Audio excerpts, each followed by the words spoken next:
Dostlar, hoş gördük mənim əzizlərim. Bugün sizlere Şairgileyli beyler yaradıcılığından möhtəşəm bir şiir paylaşıram mənim əzizlərim.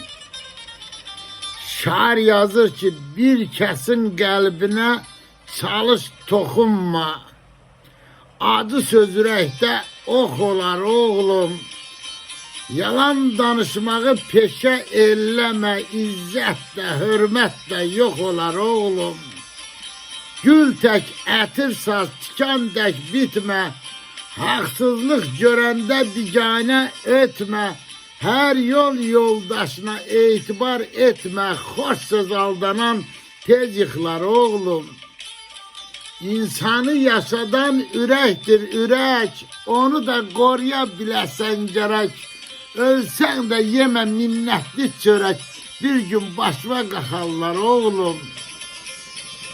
Dostun ocağına oduna isin, açma qapısını yamanın pisin.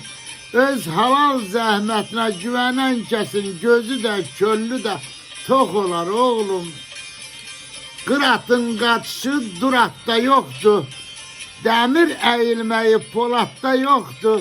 Kitabda olanlar həyatda yoxdur, çox vaxtı Çin olmur yuxu oğlum. Sözü bir, əməli bir insana alqış, dar gündə gen qaçar, çoxdur, çox danış. Ac Leyli bəylər, az de, az danış. Çox sözün ağrısı çox olar oğlum, çox sözün ağrısı çox olar oğlum. Sağ olun dostlar.